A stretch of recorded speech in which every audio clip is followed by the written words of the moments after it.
Hello friends, आप सबका स्वागत है मेरी इस नए वीडियो में, जहां पर हम बात करने वाले हैं हमारे नए टॉपिक की, जिसका नाम है दी जलियांवाला बाग इंसिडेंस। अभी क्या है, कैसा है, इसमें किस तरह से लोग गैदर हुए, फिर उसमें क्या हुआ, जनरल एंटर करता है। ब्रीफली आप सबको तो पता ही है कि इसमें बहुत सारे लोग मारे गए थे। ये ऐतिहासिक हत्याकांड था जिसे हम बोलते हैं जलियांवाला बाग हत्याकांड हिंदी में। वही देखने वाले इस वीडियो में कि इसमें हुआ क्या था एग्जैक्टली, कितने लोग मारे गए थे, कैसा हुआ था, कौन क्या बोल रहा था, ये सब कुछ हम देखने वाले हैं। तो चलिए शुरू करते हैं और बढ़ते हैं हमारे पहले पॉइंट की तरफ। देखिए, पहला पॉइंट हमें बताता है कि ये है कहाँ। अमृतसर में है जो जलियांवाला बाग है। ये बहुत बड़ा ग्राउंड है इन अमृतसर। यहाँ पर जो फेस्टिवल्स होते हैं, जैसे कि यहाँ पर एग्जांपल दिया गया है Baisakhi fair, as an example ले लेते हैं। ये जो बैसाखी फेयर है फॉर एग्जांपल हो रहा है, तो यहाँ पर बहुत सारे हजारों लोग आएंगे। इसी तरह से कोई भी फेस्टिवल होता है अमृतसर में, तो स्पेशली कोई एनुअल फेस्टिवल होगा तो जलियांवाला बाग में ही वो बनाया जाता है, ऐसा हम कह सकते हैं। ये जलियांवाला बाग प्लेस कहाँ है? अमृतसर में इन इंडिया, राइट। अब देखिए, ये जो जलियांवाला बाग हत्याकांड था, या आप बोल सकते हैं जलियांवाला बाग इंसिडेंट्स जो है, इसे हम एक और तरीके से बोल सकते हैं, that is it is also known as Amritsar incidents और मैसेकर। अब इसे मैसेकर भी बोल सकते हैं, कुछ भी बोल सकते हैं, but in simplicity it is also known as Amritsar incident. इसका बेसिक सा रीजन क्या है? That is it is in Amritsar. So उसे हम एक और तरीके से क्या बोल सकते हैं, जलियांवाला बाग इंसिडेंट्स को एक और तरीके से क्या बोल सकते हैं हम, that is Amritsar incidents. Okay, अब देखिए ये कब हुआ। ये जो जलियांवाला बाग इंसिडेंस है, ये कब हुआ? On 13 April Jallianwala Bagh incidence took place in 1919। अब 1919 का साल चल रहा था, 13 अप्रैल का डेट था, तब ये इंसिडेंस हुआ, राइट। अब हमने देख लिया कि ये कहाँ है, इसे किस तरह से और लैंग्वेजेस में बोला जा सकता है, और ये कब हुआ था, ये सब देख लिया। अब देखते हैं कि कितने लोग आए थे, मतलब कौन से टाइप के लोग आए थे। देखिए, जब ये बैसाखी फेयर चल रहा था तो बहुत सारे लोग गैदर हुए, एक साथ जमा हुए इन द व्हाट वी से जलियांवाला बाग। देखिए, दो तरह के लोग थे। On this day large crowd gather, इतना तो पता चल गया, इसकी बात कर लिए। अब दो तरीके के लोग कौन से थे? People who came to protest against the government repressive measures and people who came to attend annual Baisakhi fair, right. अब एक और पॉइंट जोड़ लेते हैं, that is many of them were not aware of martial law. अब देखिए, कुछ ऐसे ग्रुप के लोग थे। अब दो ग्रुप में बांट देते हैं लोगों को, एक तो वो जो बैसाखी फेयर देखने आए थे, एंड दूसरे वो जो प्रोटेस्ट करने आए थे। देखिए, people who came to protest against the government repressive measures. अब गवर्नमेंट के रिप्रेसिव मेजर्स तो पता है हमको, इंडिया में गवर्नमेंट के रिप्रेसिव मेजर्स चल रहे थे, किस तरह से गवर्नमेंट को रिप्रेस किया जा रहा था इन इंडिया, मीन्स गवर्नमेंट कैसे रिप्रेस कर रही थी इंडिया को। जो भी रेप्रेसिव मेजर्स थे, और उनमें से एक मेजर कौन सा था, एक लॉ कौन सा था, लॉ भी बोल सकते हैं, मेजर भी बोल सकते हैं। क्या था वो? दैट इज कि एक जगह पे 3 या 4 से ज्यादा लोग जमा नहीं हो सकते। Why? Because it may lead to दंगा फसाद, या आप बोल सकते हो सत्याग्रह या कोई भी आंदोलन। तो ये ब्रिटिश गवर्नमेंट को नहीं चाहिए था कि कोई भी गवर्नमेंट के अगेंस्ट जाए। तो गवर्नमेंट के अगेंस्ट नहीं जाएगा तो कैसे होगा, ये कैसे पॉसिबल है? दैट इज ज्यादा लोग जमा होंगे तभी तो आंदोलन वगैरह होंगे। तो ज्यादा लोग जमा होंगे ही नहीं, 3 से 4 लोग एक जगह पे जमा होंगे, उससे ज्यादा लोग नहीं होंगे। वो रिप्रेसिव मेजर्स या लॉ चल रहा था, उसके अगेंस्ट में लोग आ रहे थे। ओके, फर्स्ट कैटेगरी के फर्स्ट ग्रुप के लोग कौन थे? The people who came to protest against the government repressive measures. अब दूसरे ग्रुप के लोग कौन है? That is people who came to attend annual Baisakhi fair. मतलब एनुअल बैसाखी फेयर का फेस्टिवल था, means Baisakhi fair in simplicity, Baisakhi fair का ये था फेस्टिवल था। सो बैसाखी का फेस्टिवल है, तो उसे अटेंड करने के लिए, उसमें पार्टिसिपेट करने के लिए बहुत सारे लोग आए, और इनमें से कई लोगों को पता नहीं था कि मार्शल लॉ है क्या, वो इम्पोज किया गया है, वो क्या है। तो मार्शल लॉ का पता नहीं था। क्या था? दैट इज कि एक जगह पे 2 से 3 या 3 से 4 लोग हो सकते हैं, उससे ज्यादा नहीं हो सकते। तो अब ये हजारों की मात्रा में लोग यहाँ पर जमा हो गए थे, क्राउड बन चुका था। क्या हुआ, वो रूल्स के अगेंस्ट है तो ओपन फायर किया गया, राइट। ये अब आगे देखेंगे हम। क्या हुआ, दो तरीके के लोग थे, that is people who came to protest against the government repressive measures, and second category के लोग कौन थे? People who came to attend the annual Baisakhi fair, right. और इनमें से कई लोग अनअवेयर थे of the martial law, right. अब देखिए, एक्चुअल इंसिडेंट्स देखते हैं कि एक्चुअल इंसिडेंस क्या था, क्या हुआ था इन रियल, उधर क्या हुआ था। अब देखिए, एक इमेजिन करते करते अगर सुनेंगे या पढ़ेंगे तो बहुत इजीली आपको ये कोई भी टॉपिक हो, ये टॉपिक हो, कोई भी टॉपिक हो, इजीली कवर हो जाएगा।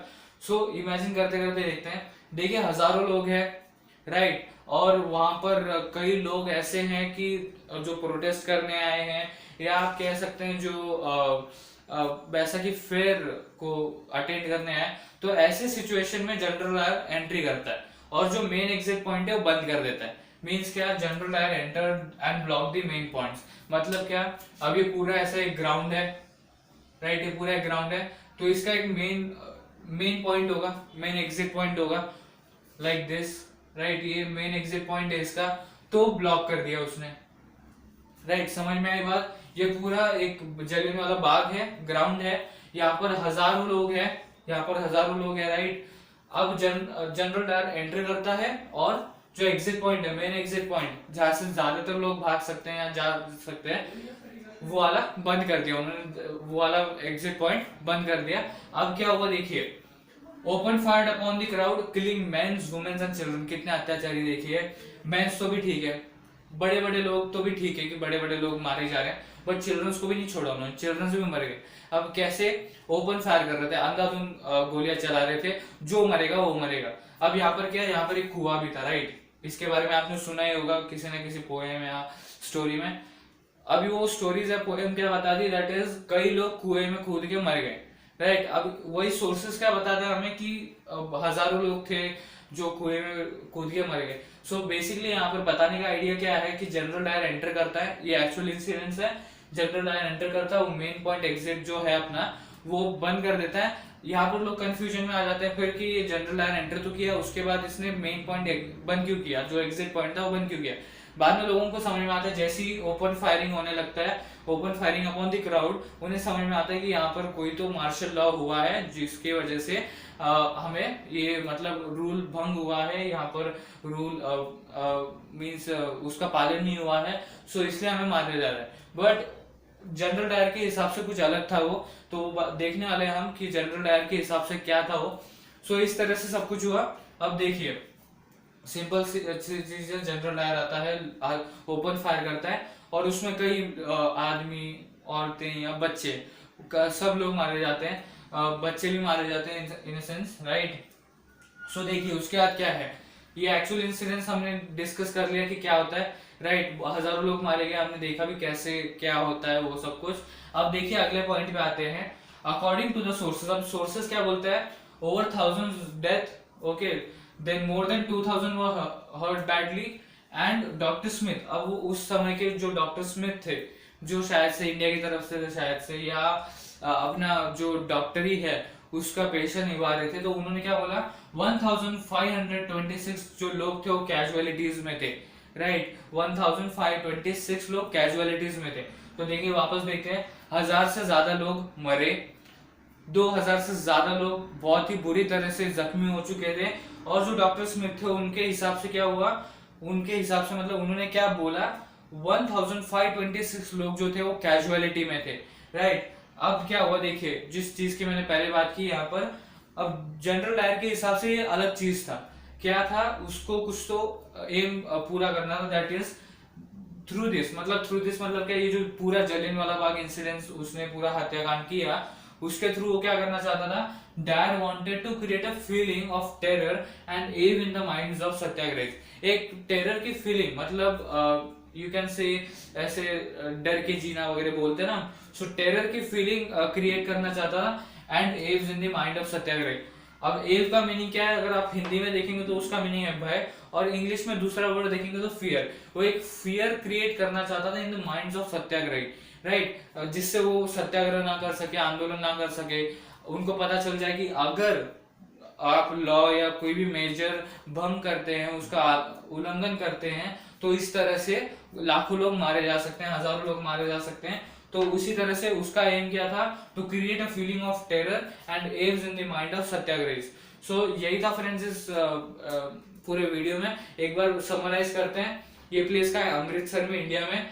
इसे अमृतसर इंसिडेंस भी बोला जाता है, ये 13 अप्रैल 1919 को हुआ था। जो जलियांवाला बाग इंसिडेंस है वो 13 अप्रैल 1919 को हुआ था। अब इस दिन बहुत सारे लोग आए थे, उसमें से कुछ लोग थे जो प्रोटेस्ट करने आए थे against the government repressive measures, and कुछ लोग थे जो बैसाखी फेयर अटेंड करने आए थे। अब देखिए उसके बाद हुआ क्या, बहुत सारे लोग जो मार्शल लॉ था उससे अनअवेयर थे। अब उसके बाद देखिए एक्चुअल इंसिडेंस क्या हुआ, जनरल डायर आता है, वो जो मेन एग्जिट पॉइंट है वो बंद करता है और and then open fire on the crowd. उसमें क्या होता है, कई लोग मतलब जैसे मैन्स वुमेन्स चिल्ड्रंस वो सब भी मारे जाते हैं। अब देखिए सोर्सेस क्या कहता है, over thousands were dead, then उसके बाद more than 2000 people were hurt badly, मतलब बहुत ही गहरी जख्म पहुंची होगी उनको, मतलब ऐसे बताया जा रहा है यहाँ पर सोर्सेस के थ्रू। और जो डॉक्टर स्मिथ थे उस टाइम के, उन्होंने क्या बोला, 1526 जो लोग थे वो कैजुअलिटीज में थे। राइट, कितने लोग, 1526 लोग। अब डायर क्या करना चाहता था, ये सब कुछ जो हत्याकांड उसने इतना बड़ा किया, उससे वो क्या सिद्ध करना चाहता था, through this Dyer wanted to create a feeling of terror. ये फर्स्ट थिंग हो गई, ये फर्स्ट थिंग हो गई, एंड ये सेकंड थिंग हो गई। देखिए feeling of terror and awe in the minds of सत्याग्रही। एव का मीनिंग क्या है, भय और या फियर। ओके, तो फीलिंग ऑफ टेरर लाना चाहता था अमंग द पीपल, और फियर लाना चाहता था इन द माइंड्स ऑफ सत्याग्रही। मतलब अगर आप रूल को तोड़ते हो या कुछ भी ऐसे गवर्नमेंट के अगेंस्ट जाते हो तो इस तरह से हजारों लोग मारे जा सकते हैं, तो केयरफुली रहे, ज्यादा ब्रिटिश के अगेंस्ट ना जाए, ऐसे करके कुछ तो उसका मेजर होगा। सो इस वीडियो में हमने क्या देखा, that is Jallianwala Bagh incidence. अब आपको लगता है जो इंडियंस हैं इतना सब कुछ होने के बाद शांत बैठेंगे? बिल्कुल नहीं। ओके, सो इंडियन रिएक्शन भी था और उसके ऊपर ब्रिटिश ने भी एक्शन लिया, बहुत ब्रूटल एक्शन लिया। राइट, सो आने वाले वीडियोस में हम वही देखेंगे कि इतना बड़ा हत्याकांड हुआ तो इंडियंस तो शांत बैठेंगे नहीं। राइट, सो वही देखने वाले हम आने वाले वीडियोस में, दैट इज क्या पीपल्स रिएक्शन था, जो इंडियन पीपल थे उनका क्या रिएक्शन था, एंड उस पर ब्रिटिश ने क्या एक्शन लिया, वही आने वाले वीडियोस में देखेंगे। इस वीडियो में इतना था जिसमें हमने डिस्कस किया जलियांवाला बाग इंसिडेंट्स। इसके बाद आपको सिर्फ 3 चीजें करनी है। अगर आपको वीडियो पसंद आया होगा तो जरूर लाइक कीजिएगा।